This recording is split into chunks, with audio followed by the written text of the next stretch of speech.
Рыбу нужно удивлять. Эта приманка удивила уже много и рыб, и рыбаков в Норвегии, в Японии, в России. И сегодня мы с вами разберем эту блесну вплоть до винтика. Узнаем, из чего ее лучше сделать, какие углы срезов, какие радиусы изгиба, как ее применять, все ее плюсы, все ее минусы. Погнали! Колебалки из трубок. Можно делать из различных металлов, в том числе и полимеров. Эта модель не исключение. Блесна имеет входящий угол на носу 15 градусов, исходящий угол на корме 24. Такая форма легко выталкивается потоком на поверхность. И поэтому сфера использования ее либо ловля по поверхности, либо ловля по дну. При легком подергивании удилищем она легко, непринужденно вылетает на поверхность. Намного легче, чем обычные классические колебалки. Эту приманку вьюн я делаю либо из меди, либо из алюминия. Как вы уже видели, блесна имеет чудовищно привлекательную игру. Просто пипец какую.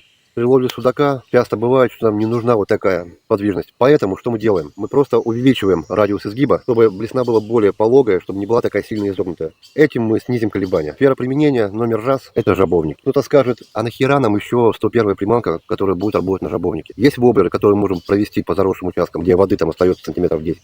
Зачем что-то новое? Ответ простой. Мне нравится ловить на колебалке, я их делаю, на них ловлю. Эта блесна очень легко заводится на малейшей проводке. Плюс ее, огромный плюс в том, что независимо из какого материала она сделана, она очень медленно планирует. Она работает как на проводке, так и на падении. Как летом, так и зимой. По дальнобойности она уступает тому же кастмастеру. Тут чудес не бывает. Либо полая приманка, либо цельнометаллическая. Эта приманка из меди, само собой, является самой дальнобойной. И ловить мы можем и жереха, и головля по поверхности, лососев по поверхности. Ставить можем как тройники, так и одинарники на подвязках. По сути, это называется оситы. Эту приманку очень советую делать из алюминия.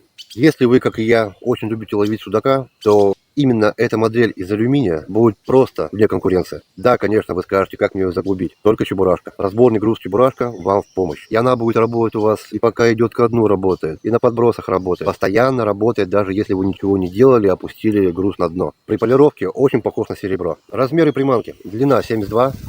Диаметр трубки 12, вес 10 грамм. Вы можете взять трубку как 10 миллиметров, так и на щукаря сделать 20. Рассчитать все это очень легко. Диаметр 12, это у нас длина 72. Ну, к примеру, диаметр 20, длина у нас X. Спокойно рассчитываем и получаем нужную длину. Углы срезов мы с вами знаем. Осталось узнать радиус изгиба. А тут все очень просто и элементарно. Радиус изгиба равен длине блесны. Все очень просто. В этой модели именно так и никак иначе. Вы можете